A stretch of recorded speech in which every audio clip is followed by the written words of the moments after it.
So the next entry is saying that for recording any increase in the value of asset on revaluation. তাৰমানে এছেটৰ পুনৰ নিৰ্মাণ কৰা সময়ত যদি কিবা এছেটৰ ভ্যালু যদি ইনক্ৰিজ হৈছে তেতিয়াহ'লে কি হ'ব? এছেটৰ ভ্যালু ইনক্ৰিজ হ'লে আমি কি কৰোঁ? ডেবিট কৰোঁ with the amount of increase. আৰু যিহেতু এছেটৰ ভ্যালু ইনক্ৰিজ হৈছে, so' we will be crediting the capital reduction account. Because we will be transferring the amount of revaluation of asset to capital reduction account. যিমানখিনি increase হৈছে সেইখিনি amount increase ক'ত সোমাম আমি? capital reduction accountত সোমাম, and that is the reason why capital reduction account has been credited. Alright, so let's have a look at the next entry. Next entry কি কৈছে? for recording decrease in the value of any liability. যেতিয়া liability value decrease হয় তেতিয়া আমি কি কৰোঁ? Debit কৰোঁ, right? liability value decrease হৈছে, we have debited the liability because the value of liability has decreased. আগত যদি আমাক ইমান টকা দিব লগা আছিলে, 1000 টকা দিব লগা আছিলে, এতিয়া আমি ধৰা অকল 5000 টকা দিব লগা হৈছে. That means our liability value has decreased. So with every decrease in the value of liability we debit, right? Increase hole credit koro, decrease hole debit koro. Aru jehetu liability decrease hoise, so with the amount of decrease of liability ami ki korim? Revaluation capital reduction account to ami ki korim? Credit korim. Because liability amar komise, hoy na? He toka khini jiman khini komise hekhini ami kod humam, toka khini ami capital reduction account tot humam. Aru jodi liability value jodi badhe eta hoy ki hobo? Entry to reverse hoy jabo. So let's have a look at the next entry, that is number 8. Yata ki koise? For making any provision for contingent liability. That means we are making a provision for contingent liability. Contingent liability means liability on the happening of certain contingency, on the happening of certain future events. So tenikon honor ami jodi kiba provision banabole bisaru amar ki hobo? Liability kane provision banale amar capital reduction account to komi jabo. Capital reduction account কমাব লাগিব, কমাই পেলাই আমি liability কাৰণে provision বনাই আছো. That means increase in the liability, we are creating some kind of provision for future liability. Okay, so we have decreased the capital reduction account and we have credited the provision for contingency account because our provision for liability has increased. Therefore every increase in the liability credit. All right, so let's have a look at the next entry. Yata ki koise? Treatment of capital reduction oblique reconstruction account.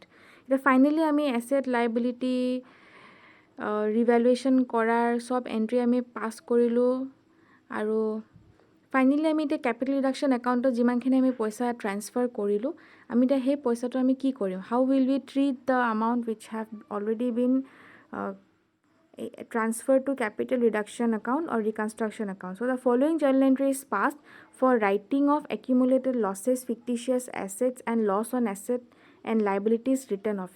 So we will be using the amount which is available in the capital reduction account to write off any kind of these losses. ঠিক আছে, আমি এতিয়া এইবিলাক losses যে দেখিছা তোমালোকে statement of PL or loss, এইবিলাক আমি losses বিলাক আমি এতিয়া write off কৰিম. Okay, আৰু যেহেতু capital reduction account বা পইচা আমি উলিয়াম, capital reduction account বা পইচা আমি যেহেতু উলিয়াম, গতিকে কি হ'ব? আমাৰ capital reduction account to কমি যাব, right? যেতিয়া আমাৰ sacrifices হৈছিলে বা assetor value বাঢ়িছিলে, হেখিনি increased amount আমি ক'ত reduction account ত আমি সোমাইছিলো, with we have credited the reduction account C with every increase, right? এটা finally আমি এই reduction account ৰ পইচাটো আমি কি কৰিম? ব্যৱহাৰ কৰিম, আমি use কৰিম. use কৰাৰ কাৰণে এই account ৰ balance টো কমি যাব, balance টো কমি যোৱাৰ কাৰণে আমি কি কৰিছো? capital reduction account টো debit কৰিছো.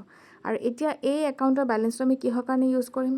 আমি যদি statement of profit and loss ত আমাৰ যদি কিবা loss আছে, হেতু loss টো write off কৰিবলৈ use কৰিম. যদি আমাৰ preliminary expenses ৰ যদি কিবা আছে আমাৰ হেতু write off কৰিব use কৰিম, বা discount on issue of share যদি আছে, তেনেকুৱা ধৰণৰ loss যদি আমাৰ আছে, সেই loss টো write off কৰিম. Or we can even write off goodwill, we can write off patent, we can write off trademark, we can write off মানে নোহোৱা কৰি দিয়া, কমাই দিয়া. We can write off the provision for doubtful debt account if created. We can write off any respective asset. Alright, so এইবিলাক যদি আমাৰ থাকে balance sheetত, তেতিয়া আমি এইকিটা capital reduction accountৰ টকাই দি আমি এইকিটা write off কৰিবলৈ পাৰো. So finally আমি our accountৰ balance টো কি হ'ব? capital reduction accountৰ balance টো আমাৰ কমি যাব. Alright, let's move on to the next entry. So the amount to be written off cannot exceed the amount credited to reconstruction account. But if there is any reserve in the liability side of the balance sheet, the same may be utilized in writing of the accumulated losses and fictitious asset. তো ইয়াতে কি কৈছে এই যে আমি চাব লাগিব যে আমাৰ ক্যাপিটেল ৰিডাকশন একাউণ্টত কিমান পইচা আছে তেতিয়াহে আমি আমাৰ তলত আমাৰ যিমানকেইটা একাউণ্ট আছে সেই একাউণ্টৰ সাম টোটেলটো আমাৰ ক্যাপিটেল ৰিডাকশন একাউণ্টত যিমান টকা আছে তাতকৈ বেছি কেতিয়াও হ'ব নোৱাৰে কেনেকৈ বেছি হ'ব কাৰণ কি আমি ক্যাপিটেল ৰিডাকশন একাউণ্টৰ পৰা টকা লৈহে আমি কেইটা ৰাইট অফ কৰিবলৈ লৈছোঁ গতিকে তাতকৈ বেছি হ'বলৈ কেতিয়াও নোৱাৰে ঠিক আছে এতিয়া যদি আমাৰ ব্যালেন্স शीटতে কি কৈছে সব but if there is any reserve in the liability side of the balance शीटर যদি লাयबिलिटी সাইডত আমাৰ যদি কিবা যদি ৰিজাৰ্ভ আছে ব্যালেন্স शीटर লাयबिलिटी সাইডত যদি আমাৰ কিবা যদি আমাৰ ৰিজাৰ্ভ আছে তেতিয়া হলে সেই ৰিজাৰ্ভটো আমি ইউজ কৰিবলৈ পাৰো ঠিক আছে এইবিলাক আমাৰ এক্সপেন্সেস বিলাক আমাৰ ৰাইট অফ কৰিবৰ কাৰণে এইবিলাক ৰিজাৰ্ভও আমি ইউজ কৰিব পাৰো along with capital reduction account balance alright so the next one after writing of various asset if any balance is left in the capital reduction account the same will be transferred to which account the same will be transferred to capital reserve account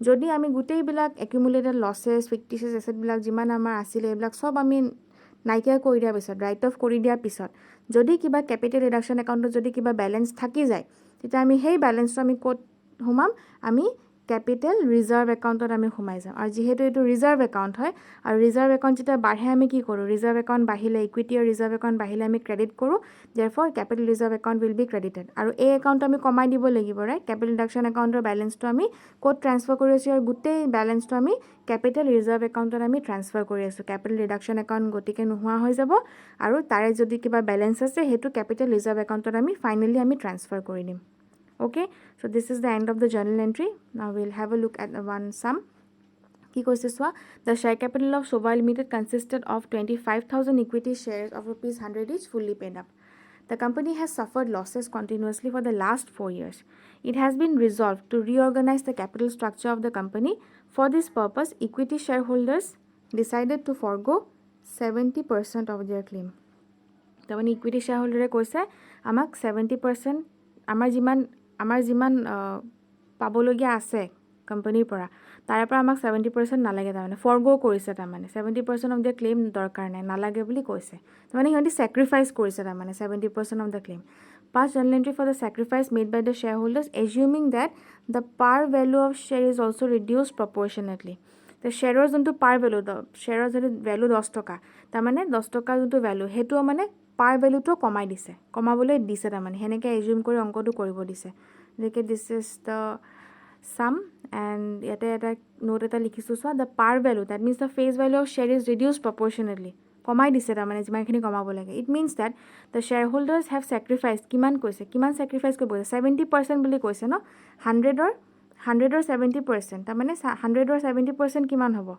70 rupees right so they have sacrificed 70 per share 100 টকাৰ শেয়াৰৰ value ইহন্তি কিনিছিলে আৰু 100 টকাৰ পৰা ইহন্তি 70 rupees sacrifice কৰিছে তাৰমানে ঠিক আছে and the shares of rupees 100 each have been converted into shares of rupees 30 each fully paid up so finally shares যোনটো দাম আছিল 100 টকা সেই শেয়াৰৰ দামটো ফাইনালি কিমান হৈ গল 30 টকা ঠিক আছে fully paid up 30 rupees fully paid up because 70 rupees তো ইহন্তক নালাগে বুলি ইহন্তি কৈ দিছে মানে স্যাক্ৰিফাইস কৰি দিছে তো ফাইনালি 100 টকাৰ শেয়াৰৰ দামটো কিমান হৈ গল 30 টকা কৰিব লাগিব আমি কি কৰিব লাগিব কনভাৰ্ট কৰিব লাগিব ফেস ভ্যালুটো আমি চেঞ্জ কৰিব লাগিব তেনে ধৰণত আমি কি কৰিব লাগিব আমাৰ যোনটো আগৰ ওল্ড ডিনোমিনেশন শেয়াৰ আছিল ওল্ড ডিনোমিনেশন শেয়াৰ আমাৰ কিমান আছিল ইকুইটি শেয়াৰ ক্যাপিটেল 100 rupeesৰ আছিল প্ৰতিটো শেয়াৰৰ দাম হেতু আমি নোহোৱা কৰি দিব লাগিব হেতু নাথাকিব আৰু ঠিক আছে because the denomination of the shares have been changed আমাৰ কোৱেশ্চনত এটা কৈছে so par value of share is also reduced proportionately কমাব লাগিব denomination shareৰটো আমি কমাই দিম এতিয়া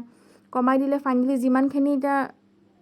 যিমানখিনি নতুন শেয়াৰৰ ভ্যালু হ'ব হেখিনি থাকিব পুৰণা শেয়াৰ ক্যাপিটেলৰ ভ্যালুটো নাথাকিব তো শেয়াৰ ক্যাপিটেল যেতিয়া আমি ক্ৰিয়েট কৰিছিলো তেতিয়া কি কৰিছিলো ক্ৰেডিট কৰিছিলো এতিয়া আমি কমাব লাগিব পুৰণা ভ্যালুটো একাৰণে share capital of rupees 100 is debit কৰিলো যাৰ ভ্যালু আছিল 25 lakhs তাৰ মানে 25000 টা শেয়াৰ আছিল যাৰ নেকি ভ্যালু আছিল 100 কে হেতু আমি কমাই দিলো তো থাকিব কি finally equity share capital account আমাৰ থাকিব because নতুন শেয়াৰ ক্যাপিটেল আমি এতিয়া 30 rupees paid up কে ধৰিছো আগতে আছিল 100 এটো আমি কি কৰিছো কনভাৰ্ট কৰিছো আৰু 30 rupees আমি paid up capital ধৰিছো তো ফাইনালি নতুন শেয়াৰ ক্যাপিটেল আমি কিমানৰ ক্ৰেডিট কৰিছো সোৱা 30 rupees কে 25000 into 30 7,50,000 ঠিক আছে আৰু যিমানখিনি স্যাক্ৰিফাইস কৰিছে এতিয়া শেয়াৰ হোল্ডাৰছে কিমান স্যাক্ৰিফাইস কৰিছে 70 rupees sacrifice কৰিছে প্ৰতিটো শ্বেয়াৰৰ ওপৰতে সেইখিনি sacrifice টো ক'ত যাব সেই sacrifice টো capital reduction account ত যাব ঠিক আছে so therefore capital reduction account is credited ঠিক আছে যিমানখিনি sacrifice কৰিব আমি যিমান টকা আমি capital reduction সোমাই যাম হিমানে capital reduction account টো বাঢ়ি যাব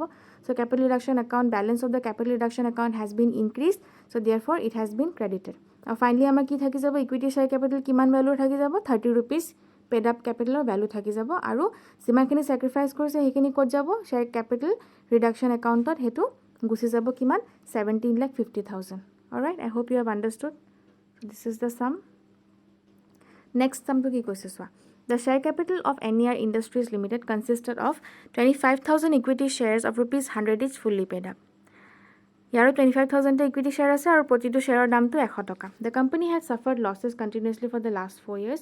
It has been resolved to reorganize the capital structure of the company. For this purpose, equity shares holders decided to forgo 70% of their claim. Agor samtur logot etu first paragraph to same ase. Thik ase equity share mane 70 taka nalage boli koi dise mane sacrifice koi dise.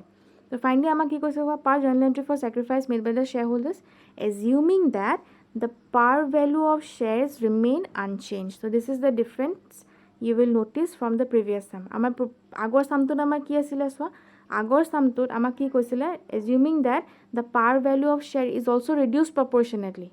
Share or par value to amar reduce korbo disile. Tar mane amar 100 tokar share asile right 100 tokar share to amar par value 100 toka asile hetu amar 70 toka koribo disile.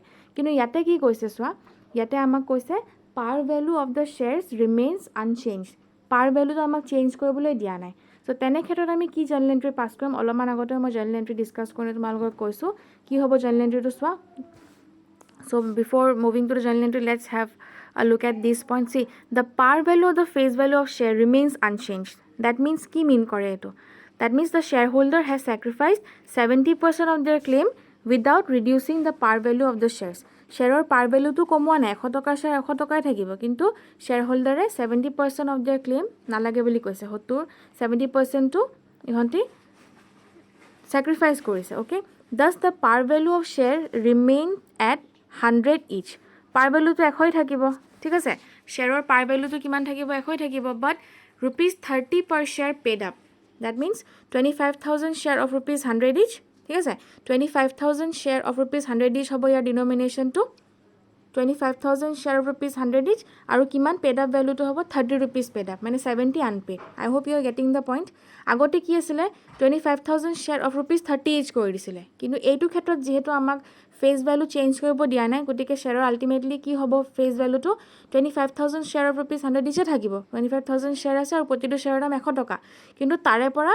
30 rupees he paid up korise mane 70 rupees paid up koribole ase boli ami eneko journal entry dekhabo lagibo thik ase so hence for the difference that is kiman difference hoise 100 tokar par 30 rupees paid up baki 70 toka to paid up kora nai italeke pay kora nai so for the difference rupees 70 the shareholder will have to pay liability rupees 70 per share so protitu share upor shareholder kiman liability hoy gol 70 toka liability hoy gol and as and when demanded by the company honti pay koribo lagibo jeta company koboge je 70 toka to diok bili logalog dibo lagibo I hope you got the point journal entry ki hobo equity share capital denomination to change no hobo right equity share capital denomination same থাকিব এখানে equity share capital কি লিখিছে 100 থাকিব ঠিক আছে তো finally ইহন্তৰ আমি 25,000 share উপর 70 rupees কে 17,50,000 rupees right 17,50,000 rupees 25,000 টা share উপর প্ৰতিটো share যদি 70 টকাকে আমি কমাই আছো 17,50,000 rupees আমি ডেবিট কৰিছো আৰু ফাইনালি যিমান sacrifice কৰিছে হেই